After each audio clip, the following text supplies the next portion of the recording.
Good evening, good evening, good evening, good evening, good Wednesday evening to you. If you're watching this live, welcome to another edition of Let's Talk Houston Rockets. Going to talk some draft prospects. Got four young men in mind. They're all freshmen.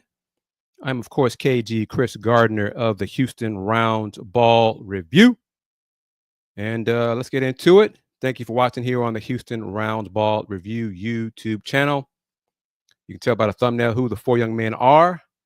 I got a chance to see a couple of these guys play versus the Houston Cougars, so I can provide a little bit more insight and my thoughts on them. But as you know, the Rockets currently have the 10th pick in the 2025 NBA draft, and currently that is important because I'm not sure they're going to keep the pick. If they do, it'll probably be best player available. But the info that I am going to show for you to discuss, and feel free to comment, from my brother Kelly Eco with The Athletic, Jonathan Givony from Draft Express, Jeremy Wu from ESPN.com, NBADraft.net, and CBS Sports as well. So let's get into it. First guy, the Chronicle, I think, did a compilation of some mock drafts, or On3 did, or somebody like that. And this first person, the consensus right now, as of May 14th, is this guy will be a Rocket with the 10th pick. Egor Demin. And it is Demin. You glance at it real quick, you think it's Denim, but no, it is Demin, Demin. Freshman, BYU, from, I believe, Russia. 6'9". He's a guard. He's a point guard. He's tall. Roughly 200 pounds. Kyle Boone from CBS Sports had this about him: the best passer in the draft, finds a fit in Houston on a young team to help connect it all together.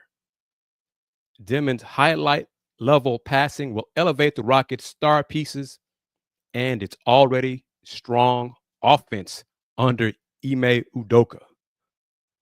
Just right there, give me your thoughts on that right there.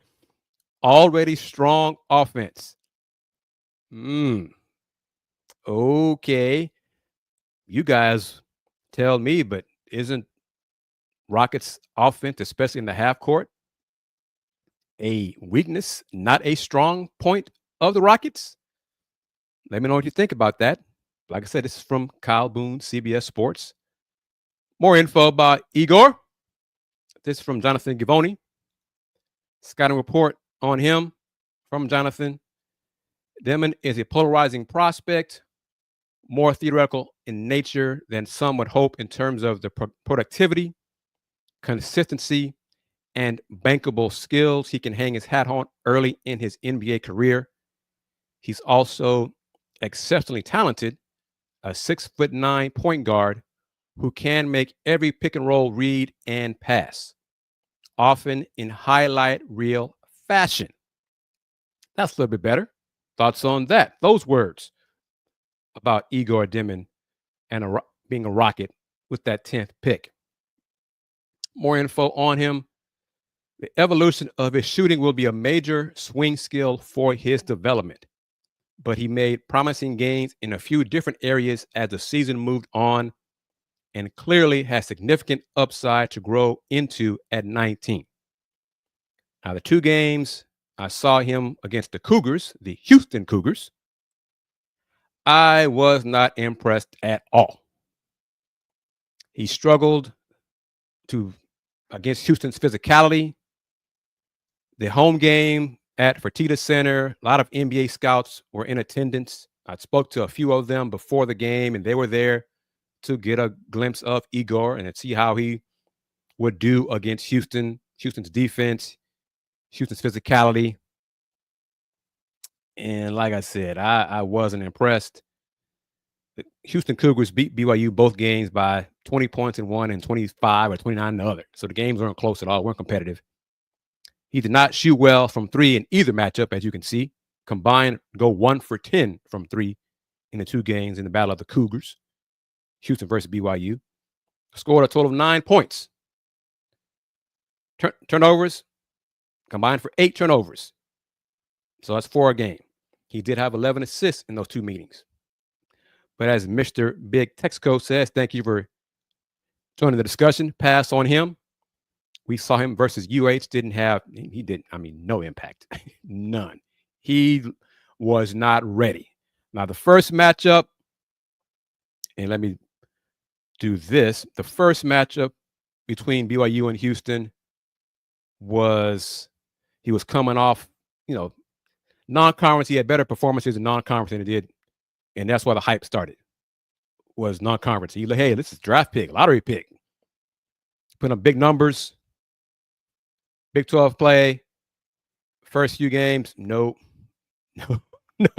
Young man, and he's 19. He's a freshman.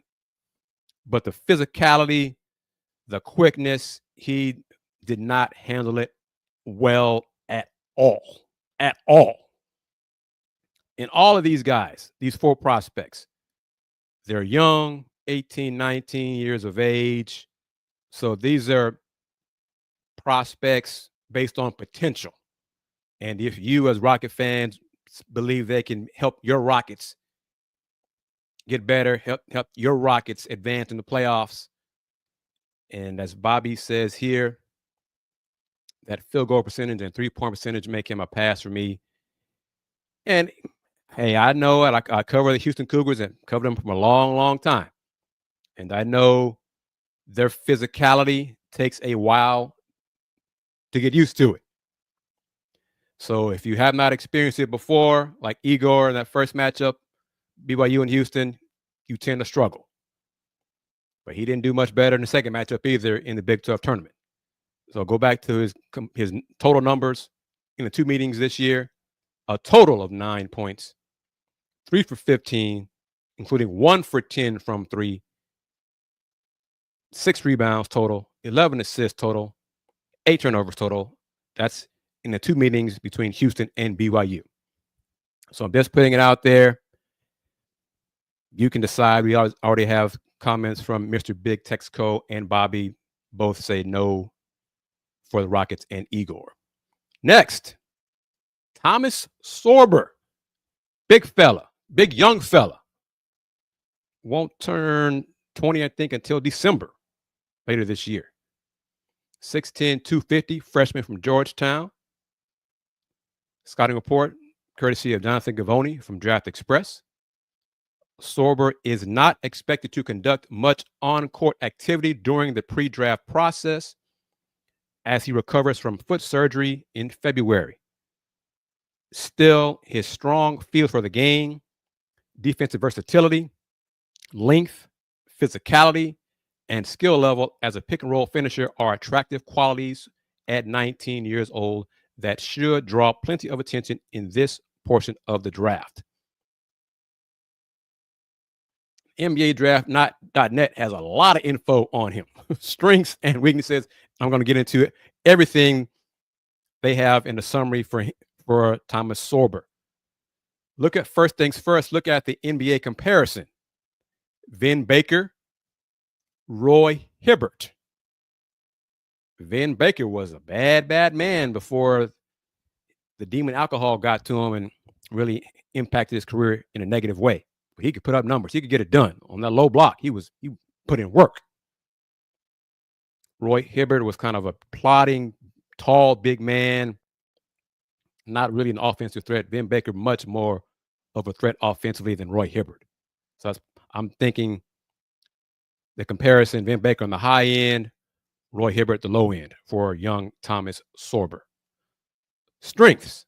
Sorber is a long, skilled post presence with a massive frame, wingspan well over 7 feet, and advanced interior scoring touch. He uses his broad shoulders and lower body strength to carve out deep post position, and he's effective finishing through contact with either hand. You see his numbers, he's averaging there point-wise as a freshman. He's highly productive for a first-year big in the Big East. Shot 57.3% from the field, showing excellent touch around the rim on hooks, drop steps, and soft finishes. His 72.4% shooting from the line as a freshman is solid and should improve with repetition. He has a natural feel for post play and does not rush decisions. Defensively, Sorber shows promise as a rim protector, averaging 2 blocks per game, thanks to his timing, positioning, and length. He stays vertical and doesn't bite on fakes often, allowing him to defend the paint without fouling excessively. His instincts are solid in drop coverage, and he communicates well on the back line. Offensively, Sorber has shown flashes of mid-range shooting and even stretch potential to the three-point line. He attempted a limited number of threes, but displayed solid mechanics and footwork, suggesting room for growth. Also, a surprisingly good passer. He moves the ball quickly out of the post and makes intelligent reads when doubled. There's even some potential for him to be a player that teams ultimately look to implement running an offense through from the high post due to his great reads and passing ability. So, Bobby, Mr. Big Texco, just right there before I get into the weaknesses, your thoughts on Thomas Sorber as a Rocket at 10. It's kind of high for him at 10, but what do you think about him? Bobby comments, he likes Sorber's stats. He can only get better if he works with Lajuan on the side. Mr. Big Texco, what say you, sir? Chime in here in the comments on the Houston Roundball Review YouTube channel. Take a look at 4 prospects for the Rockets at that 10th pick if they decide to keep it and use it. Valentino, thank you very much. Your new name. Excuse me. Valentino really likes Thomas Sorber. We need muscle down low to help Şengün. Fair. Next, he runs the floor with effort for his size and plays with good energy. He definitely knows when to ramp up his energy level and become aggressive facing contact. Still appears to be a babe in the woods with plenty of physical and basketball growth left. Rarely out of position and competes on the glass on both ends. His willingness to do the dirty work makes him a reliable interior option. Wingspan in the neighborhood of 7'4" to 7'5" and plays significantly bigger than his 6'10" frame. But his weaknesses. While productive, Sorber lacks elite vertical athleticism. He's not an explosive leaper, which can limit his ability to finish above the rim in traffic or contest at the highest point against more athletic bigs. His lack of run/jump athleticism limits his effectiveness in transition, where he's below average, leading to blocks or missed shots around the rim. Laterally, he has average mobility, which may limit his ability to switch onto quicker forwards or guards in space. His pick and roll defense is solid in drop coverage, but he can struggle when forced to hedge or recover on the perimeter. Offensively, he's still developing a consistent jumper. He hit just 16.2% from 3, which raises concerns about his shooting touch outside the paint. He does not create much offense off the dribble and is largely reliant on others to set him up. Not yet a threat in pick and pop situations, and his decision-making can occasionally be slow against aggressive defenses. So Valentino, Bobby, your thoughts on that? And then we get into the next guy. Thomas Sorber, big man, young man from Georgetown, 6'10", 250. And those aren't the official measurements. I don't know why NBA.com, at least last time I checked a few hours ago, had not yet posted the measurements, the heights, weights, wingspans at the link they said they were going to do. they would post on the website at NBA.com. It's not been there. Only thing posted so far on the website is the shooting numbers from yesterday. I want to know heights. And Jonathan Givony and Draft Express have done a good job sharing and posting on their platforms some of the measurements from some of the players. But I want all the guys who have the combine, not just the top 8. Kris says, if the Rockets want a big, Asa Newell fits Houston well. Keep that name in mind. I don't have a profile on him, but keep that name in mind. Got some info on him. Next of the 4 prospects we're going to discuss here tonight, we'll discuss more as we get close to the draft. It's Kris. Funny you mentioned him. Kasparas Jakučionis, 6'6", 205, freshman from Illinois. Most of this info from ESPN's Jeremy Woo. Jakučionis helped himself quite a bit at Illinois, where he took on an enormous role as an 18-year-old, debuting at the Division I level and put together a strong season. Despite predictable ups and downs as part of that adjustment, NBA teams remain largely optimistic that his toughness, playmaking feel, size, and versatility at either guard spot will lead to a promising pro career. There have been concerns about his ability to create separation off the dribble, but Jakučionis' ball screen savvy and room to grow as a shooter should enable him to make an impact as part of a team's rotation at the very least. NBA intel and fit. The Rockets acquired swap rights to Phoenix's pick in last summer's deal with the Nets, and the Suns' underwhelming play turned it into a valuable one. After a strong regular season ended in a first-round postseason exit, this pick represents an opportunity for Houston to bolster its deep roster, whether drafting a prospect or using this selection as a trade chip. Jakučionis would not directly address a need, but would give the Rockets significant backcourt depth to build with as they weigh the future of their roster, particularly if they decide to move on from Jalen Green and or Fred VanVleet and transition toward Reed Sheppard and potentially the player they select here. So right there, your thoughts on that? Kris likes it. First choice of him, big pure point guard. Valentino, well, here's a name right here. Boy, may he rest in peace. Jakučionis reminds him of Goran Dragic. I'm not Goran Dragic. I'm thinking Petrovic. My fault. But y'all like him. Of the 3 prospects discussed so far, we got 2 guards and a big. And mostly the guards are really point guards.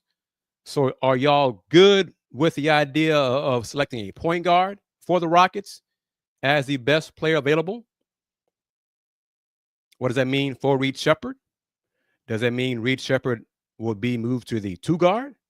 Does that mean Reed Sheppard will be elsewhere eventually? What do you think? Or just draft the best player available and you figure out during the summer, or you figure it out during the season, or you figure it out when necessary?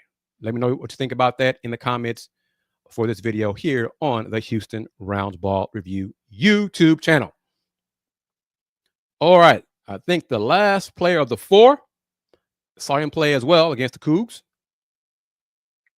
I got one more thing here. Here we go. Here it is right here.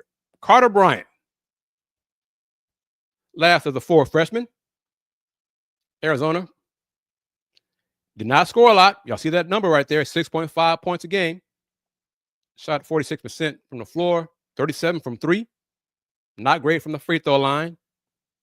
4 rebounds, 1 assist, 1 block, 1 steal, 1 turnover. Valentino does not want a point guard. Wants Reed to get a chance to show what he can do. This info first from Kelly Iko with The Athletic. It's difficult to envision another young player attempting to crack a tight Ime Udoka rotation.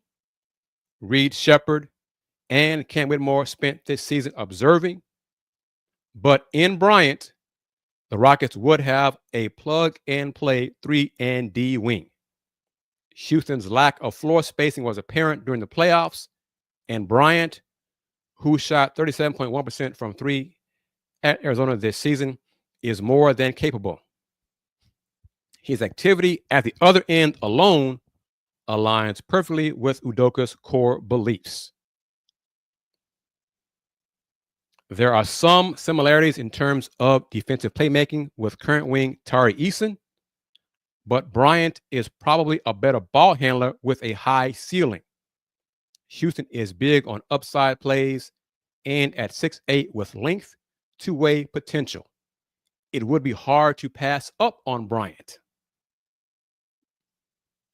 Now from Givoni, Draft Express. Jonathan says, Rich Bates, how you doing? Carter Bryant is the type of player who could help his standing in the pre-draft process as teams get a better look at him in workout settings. And he ticks several boxes NBA teams actively seek at his position. He's an easy fit with his desirable combination of size, length, perimeter shooting, passing, and defensive versatility, sliding all over the floor for the Wildcats this season and seeing time at both forward positions. Bryant wasn't consistently productive for Arizona coming off the bench and averaging just 6.5 points per game, as he's not much of a shot creator at all and has room to grow on both ends of the floor, but he has significant upside to tap into long term. Now you see his stat line, his numbers in the 2 games Arizona had against the Houston Cougars. 9 points in one game, 3 for 8 from the floor, including 2 for 6 from 3, 1 for 2 free throws, 6 boards, 2 blocks. And then the other in Big 12 tournament, 6 points, 2 for 6 from the floor, 2 for 4 from 3, 6 rebounds, 1 assist, 3 turnovers, and 2 steals. Dorian, how are you doing? I see you're back. Welcome back. So the 4 prospects discussed tonight with info. Egor Demin from BYU, point guard. Thomas Sorber, big man from Georgetown. Kasparas Jakučionis from Illinois, point guard. And Carter Bryant, wing forward from Arizona. So Demin, 6'9", point guard. Yep, 6'9", point guard. Sorber, 6'10", big man. Might still be growing a little taller. Skilled post player. Kasparas from Illinois, point guard, 6'6", probably more of a combo guard, but he point guard as well, legit. And Carter Bryant, wing forward from Arizona. Those are the 4 we're going to discuss as possible selections for the Rockets at 10. Assuming, of course, they keep the pick, which I'm not sold that they will. But best player available, those are 4 options. Demin, Sorber, Jakučionis, Bryant. So of those 4, Valentino, Rich, Dorian, Mr. Big Texco, and other folks who are watching and have not commented, don't be shy. Don't be shy to share your opinions of the players, of the prospects. Don't be shy to share your opinions here on this show. As long as you keep it respectful, all comments are welcome. And you're not really trolling for business stuff like that, because it's my show. Let me do that for business purposes.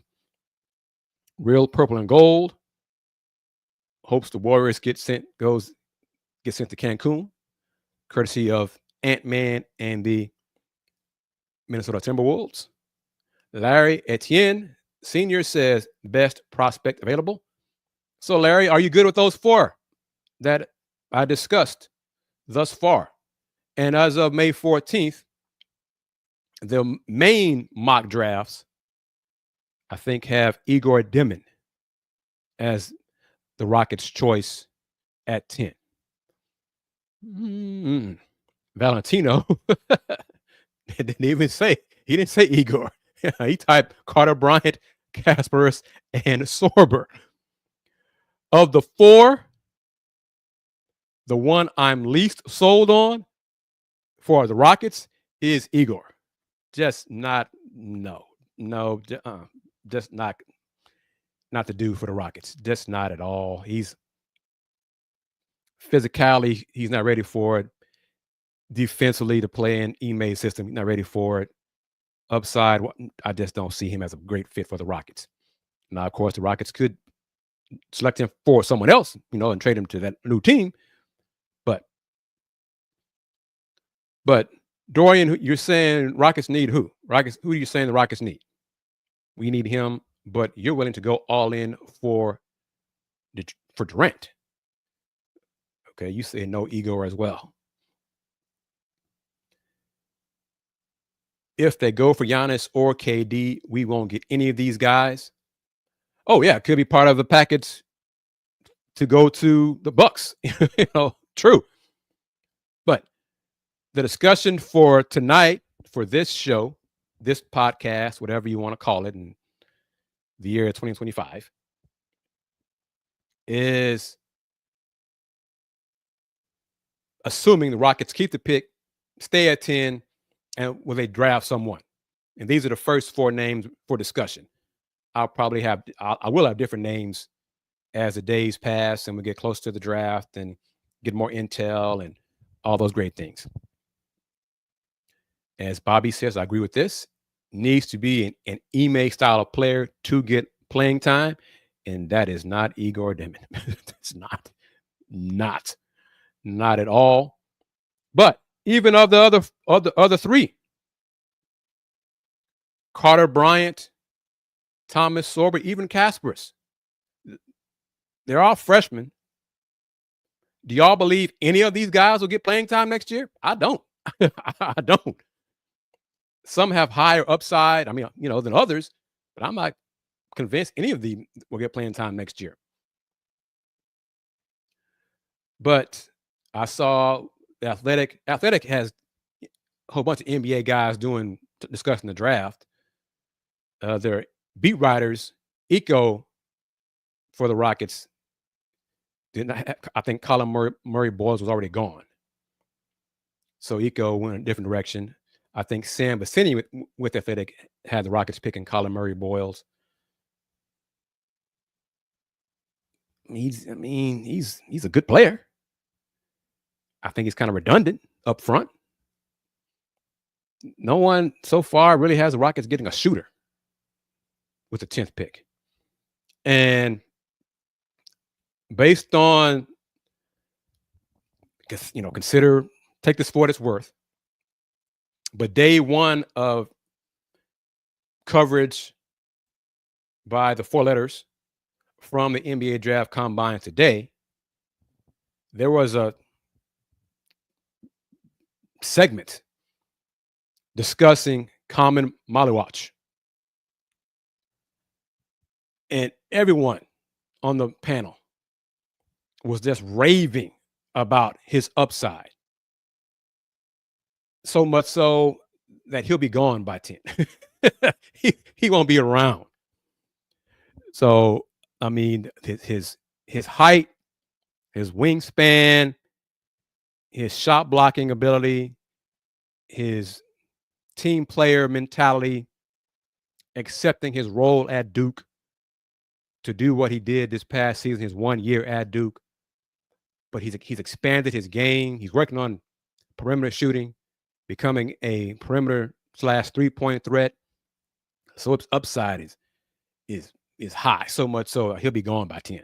So now if the Rockets are in love with him and his potential and his fit, then of course they could always trade up and move up to get him. And I'd be okay with that. I like his upside. I like his potential. I really do. I think he's going to be a hell of a player. Dorian says Colin Murray is gone.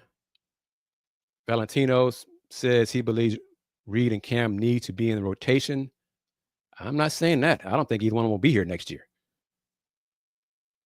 If they're going to make a trade, I think they're going to be included in the trade. Dorian says keep Shepherd, get rid of Cam. We'll see. We'll see what they do in terms of the player specifically. The work they put in, they should be at the practice facility right now. In May, June, take a week off, for a vacation or whatever, spend time with the family, then get back in the gym and strengthen those strengths and strengthen those weaknesses. But I'm going to be consistent for now because I don't have reason to believe otherwise, that the Rockets won't make a big deal this summer. So I think they're going to stand pat for now, unless prodded by a superstar who says, I want to be a Rocket.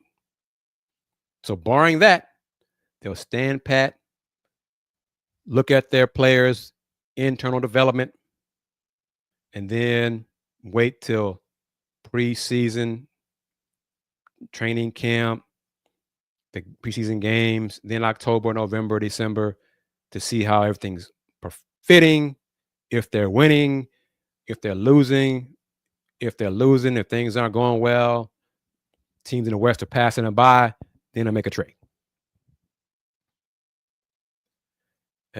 And Bobby says, if they keep Cam and Reed, there is no reason for the Rockets to do anything but trade the pick for down the road.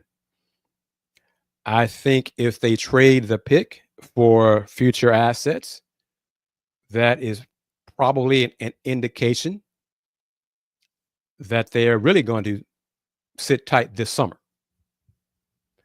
and run it back and depend on continuity. Y'all can decide if that's a good thing, if y'all agree with that or not. I believe the Rockets come March 1st, 2026 will look different than the Rockets May 14th. I don't think it'll be the same. It should not be the same. Now, I will say, if Jalen Green wakes up and shows and becomes that dude, then I'll be here long term. I'm not really counting on that, though. So based on him not becoming that dude, I believe he will be elsewhere before day of the NBA trade deadline. It's on him. If the light comes on for him, he becomes a two-way threat on offense and defense, then he could stick around. I'm not counting on that either. If he matures on the court, in practice, off the court, then he could stick around. But again, I'm not counting on that. So, anyone in favor of the Rockets selecting Egor Demin? And if you are, please tell me why. No wrong answer. I'm just curious as to why you think he'd be a good fit for the Rockets. Carter Bryant, young, upside. I mean, he's kind of redundant too. The comparison to Tari Eason. He's a solid spot-up three-point shooter. Cannot create his own shot. Kasparas. I think of the four, I like Kasparas probably the best, then Thomas Sorber. But Thomas Sorber is not a great athlete. He has skills in the low post. He's a good passer. But, he's a freshman. He had a solid freshman season. Some would say he should have been Big East Freshman of the Year. But the injury, and then he shut it down basically in February. So, but he was putting up numbers for Georgetown. Was that a product of Georgetown not being a very good team and somebody had to score? Questions that, teams will have to answer for themselves.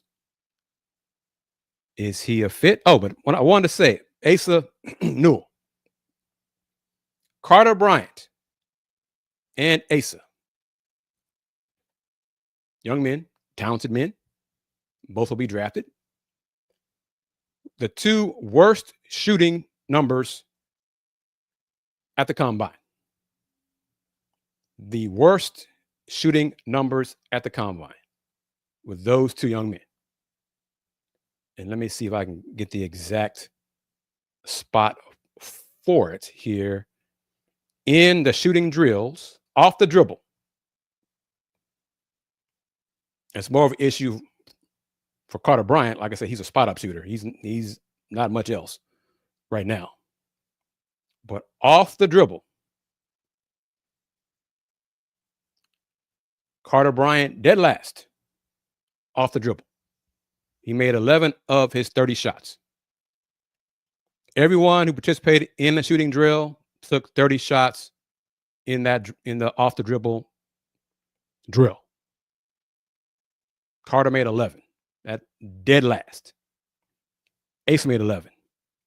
So they tied for last. Now, of course, Asa is a big. So he's not going to really be asked to shoot off the dribble.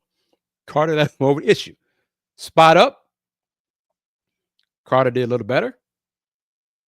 He made 16 of 25 shots. Asa, again, like not his area. He made 11 of 25. The three-point star drill going across the court in a star pattern. Ironically, Asa made one more than Carter did. Asa made 14 of his 25. Carter made 13. So you get an indication neither one of them are really great shooters right now. And even on the side, Asa made two more threes than Carter did. So Carter did not have a great showing from three-point range while at the combine. So Valentino, going back to my earlier question, it's tough because Rockets have really good players. We really do need a sharp shooter. And the sharp shooter, as Wilson says, is that young man, Con Knipple. He is the sharp shooter. But he will not be around at 10. He will be gone. He will be gone. Most likely, barring some medical flag, something like that. So if the Rockets are high on Con Knipple, then he will probably have to make a trade to move up in the draft to select him. But in terms of fit, I think Con Knipple is the best fit out of the prospects discussed tonight. Better than Demin, better than Sorber, better than Kasparas, better than Bryant. Mr. Big Texco says Carter stay in school. He won't. He probably should, but he won't.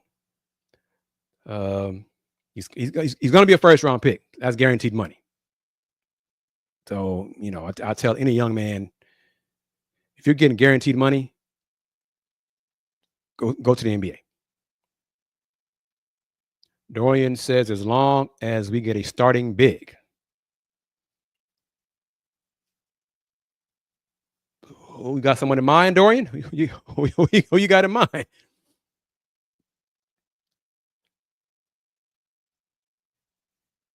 Wilson says trade Cam Whitmore to. I mean, they'll have to do something. They want to move up in the draft. Bobby agrees. Con is the best fit. Dorian, this is a name for Trae Young. Dorian, Trae Young is not an Ime player. He's not an Ime player.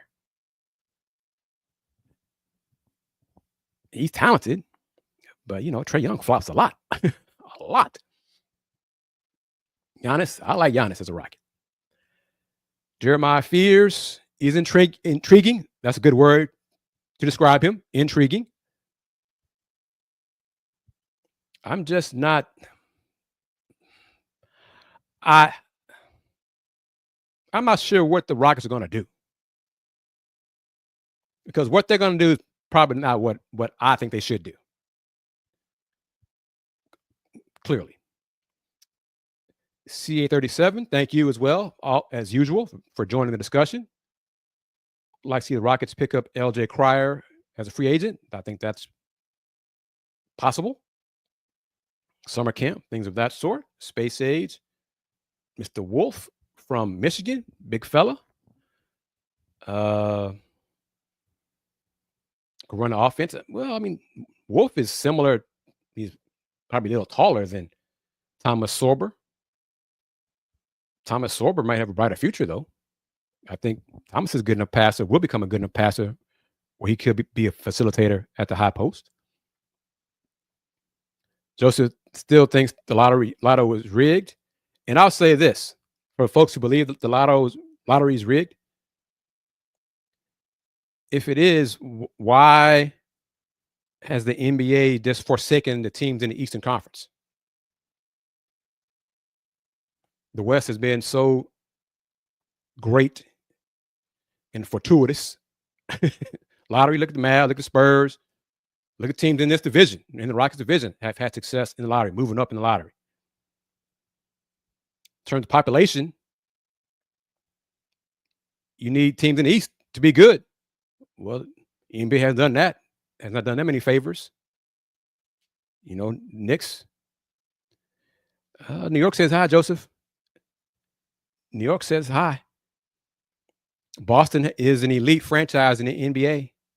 Brooklyn got money when they had their brief moment in the sun. They were a hot ticket. You know, Detroit, when the Bad Boys were winning, had the highest merch sales in the league. Folks don't realize that, but the Bad Boys led the league in merchandise sales when they were winning.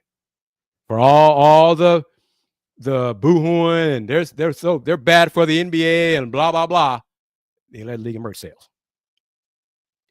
So, Mr. Big Texco says the lottery is not good for the NBA. Space age.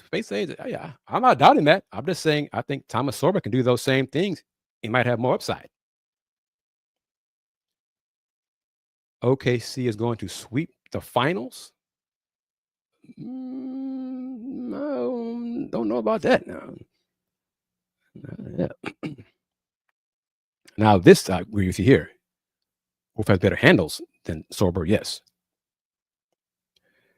And you know, Joseph said, "Don't be surprised if the Spurs get a top 3 next year. The Spurs won't be in the lottery next year unless they got the teams, and they might have it's someone else's pick that ends up in the lottery. But yeah, they're not going to do. Barring injuries, the Spurs will be in the play-in / playoffs. Barring injury, why not show the whole lot? Well, you can argue that. I mean, but who does? You know, and like I said, there are different people in the room to see the ping pong balls picked, and it's 4 balls picked.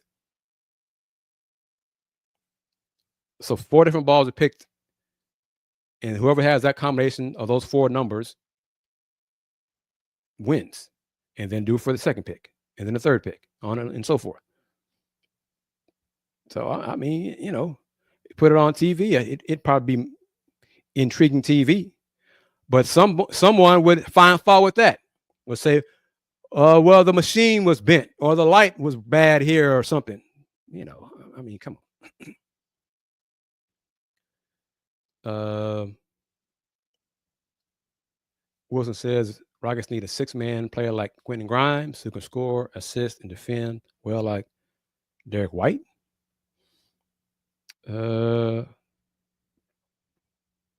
So why is it a secret? Well, I mean, you know, hell, I don't know. But there are people who have problems with the state's lottery and those are televised, and you see the machine, you see the ball going through the machine.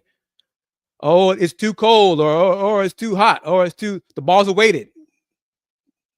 I mean, there's just some folks you can't please with whatever you do. Janiyah Broome, CA says, believes would be a good backfill if a big gets traded. Well, I like Janiyah Broome. Get healthy. Gonna need some time to get healthy this summer. He's talented. Not a great athlete. I guess he could replace Jock Landale because he's not better than Steven Adams. Draft should be like the NFL, says Mr. Big Texaco. Their draft starts with the worst teams. I like I think I didn't know this until I read it a few days ago.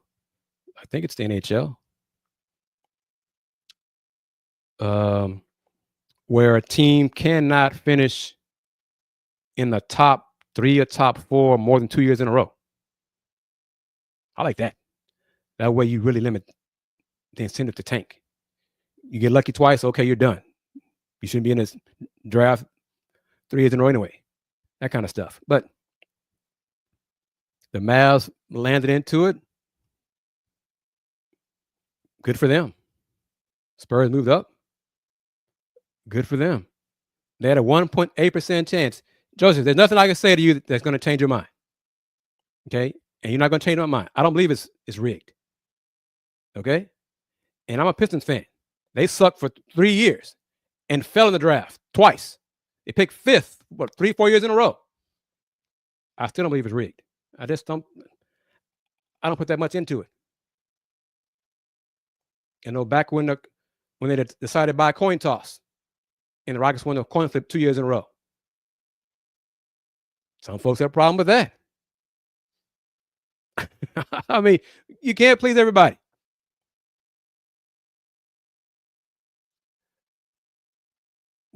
Joseph, right.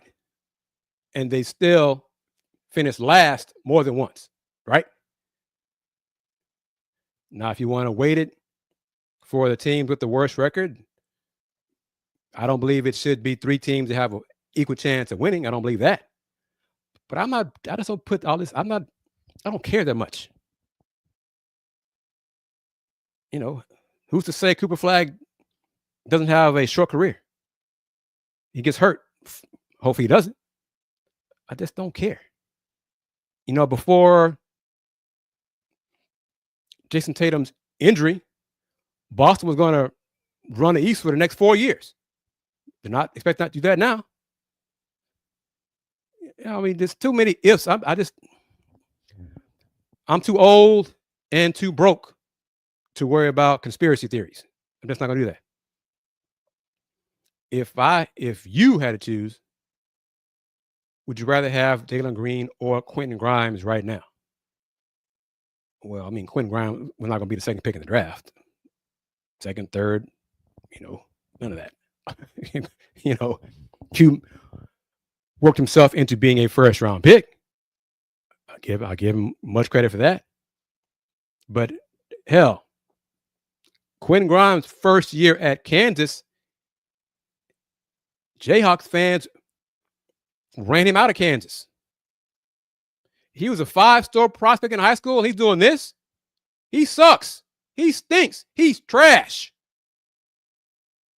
He transferred, came back to the Houston area, put in the work, and light bulb came on for him. But he's bounced around too. Finally found a team I think that he's a good fit for. Is healthy because he had some injuries, ankle, knee, but he seems to be in the right spot to get paid. But it's all part of that as well. A lot of NBA players are going to get traded in their NBA career. Question of fit, question of production, question of coach, all of those things. Now, I'll go with this, CA. I like this from Valentino. The Rockets blew it when they drafted Josh Christopher over Quinn. Now, that area, Quinn would have been there. Yeah. Yeah. But way up there at 2 or 3. No.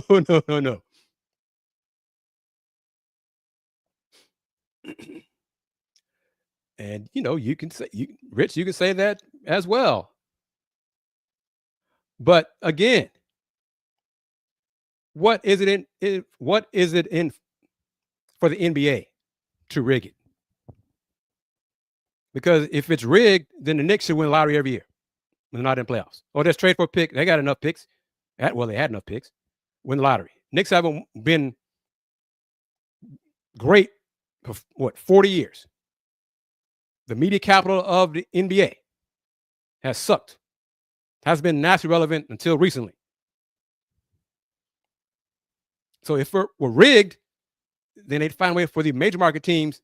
The Spurs aren't a major market city. They won 5 titles, right? And who's to say Wemby won't have more health issues? He's tall, he's slim. He's already had one health scare, the blood clot. His career might be cut short. Rockets had Yao Ming. They won lottery then. Was it rigged then? Come on, folks. You're spending too much time on that. We're never going to know. We're never going to prove it. Even if I one day get chosen to be in the room to see it, you still won't believe me. If I tell you that it's not rigged. So there's nothing I can say to you, then you won't believe it. That's fine. But back to the prospects. I think we agree that Con Knippel would be the best fit for the Rockets. Now, how would they go about obtaining him? That's the thing. But if they can't get him, then you go with, do you want Thomas Sorber? Do you want Asa Newell? Do you want, let me see, Danny Wolf? Possibly that's kind of high at 10. Or you could trade down and get him if you want to. Derek Queen, probably be right around there. Do you want Kasparas? Let's see. No one has said anything. I think 10 is too high for him, but no one so far has said Walter Clayton Jr. Do you want Colin Murray Boyles? Young man who had a very good performance today on day one of the 5-on-5. He's not a pick at 10 for the Rockets, but he'll be a first-round pick, I believe, is Auburn's Tahad Pettiford. Very good showing today. Has shot the ball well thus far in combine. Athlete, shooter, confident, bright future.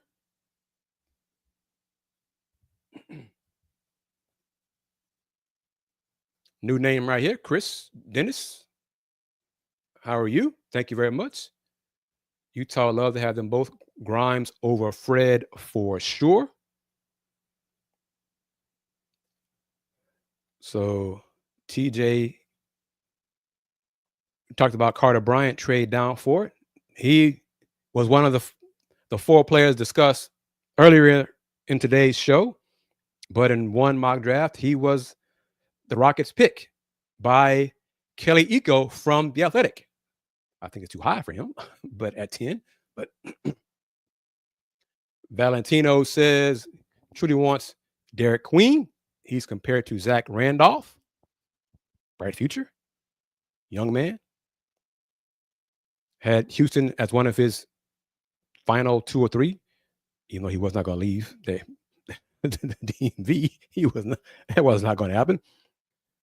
No, Asa Newell was the other big I was thinking about regarding his shooting. He did not shoot the ball well at the combine. If I'm the Rockets, like I said, I believe Con Knippel is the best fit for the Rockets, for what they need.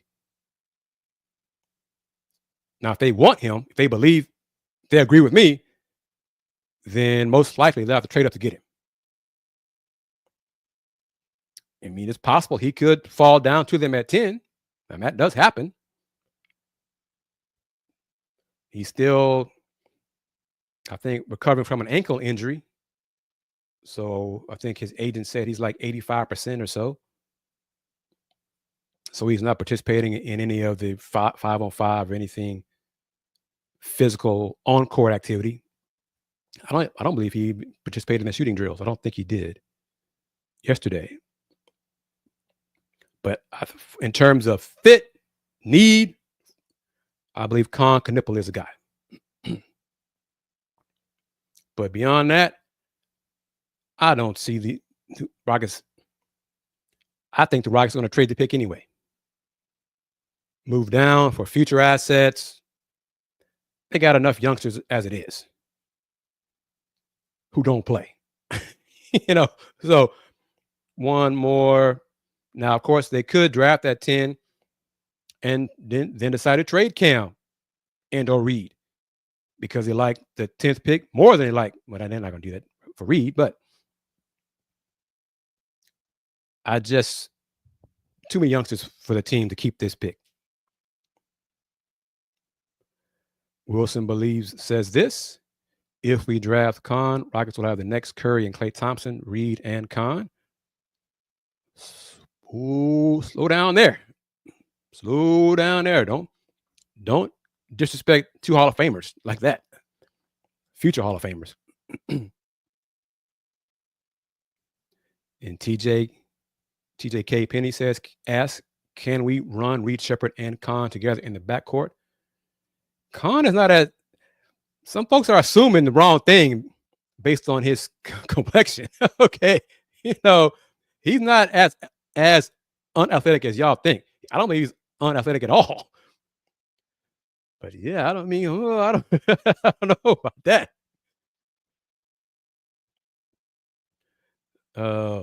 What position? Khan is a 2-guard. He's gonna be a 2-guard in the NBA. Good size. He can shoot. D'Amico is different sport, space age. Different sport, different areas of need, different coach. See, Valentino says this about Khan has that dog in him. See, that's different. See, Bobby goes this, believes Khan might be a better fit than Reed.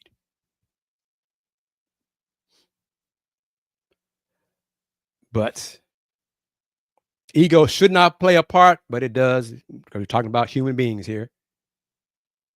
Rafael may want to keep Reed around a little while longer because he was so high on him last draft. Shouldn't do that. Got a better player. Los, from the bit I saw today, was decent. He shot the ball well Tuesday in the drills. I think I saw the number by Draft Express of the guards he shot. He made 72% of his shots at all the stations. I think Mark Sears from Bama made like 83% of all the shots.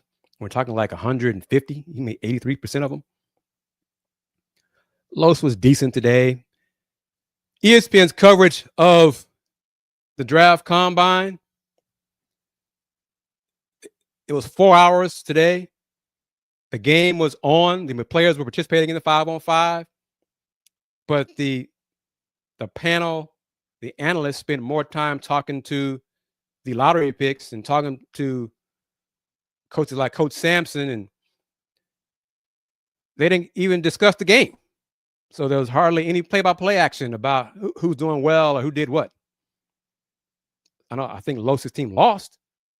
They had a big lead in the first quarter, but he had a few good passes. He missed a couple of threes. I did see that, but it wasn't enough commentary from the people there to let you know who was doing what. I think Derek White might be a money casualty in Boston for them to start reducing payroll. He'd be a fit for the Rockets, that's for sure.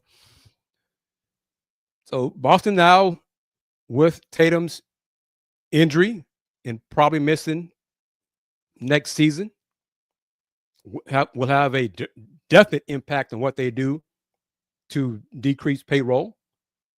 But they probably might look at getting rid of Drew Holiday before Derek White, and Horford. Rich, you said that, but but at some point, Reed won't be here. His job is to shoot. So if you are drafted to shoot, then don't hesitate to shoot when you're on the court, because your first job is to shoot, not think about it, and then shoot. Let that stuff fly. That'll do it, everybody. This was phase 1, part 1, or whatever you want to call it. I'll do a few more of these regarding prospects for the Rockets with the 10th pick. Move up, move down. We'll do more of it. Kris asked the question as I wrap it up. Would ask all of us, would you trade Cam or this year's first round pick for Grimes in a sign and trade? I mean, Daryl Morey, take it for what it's worth. He said he wants to keep Quentin, and he's figured out the way to pay him enough to keep Quentin. So we'll see, but right offer. I think Quentin Grimes, he would help the Rockets. He would be an upgrade for the Rockets.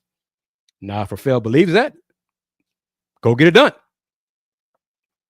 But deals like that, see, I kind of lean to Bobby with this as well.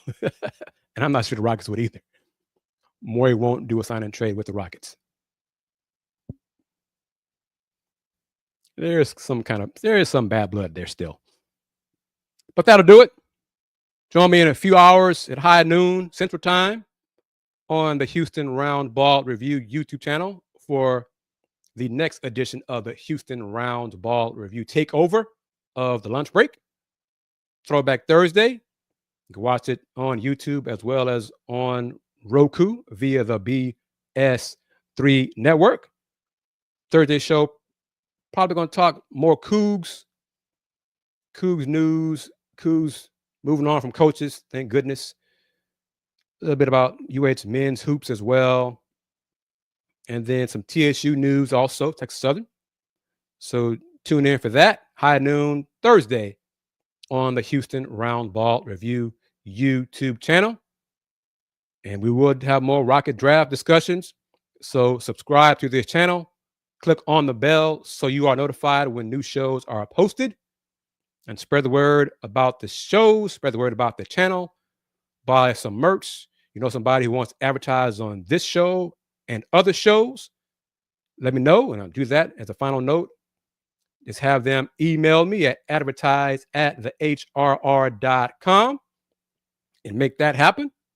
And we have the advertisement showing on YouTube and as reels on Facebook and Threads and Instagram and TikTok. And get your company name out there as well. Help you, help me.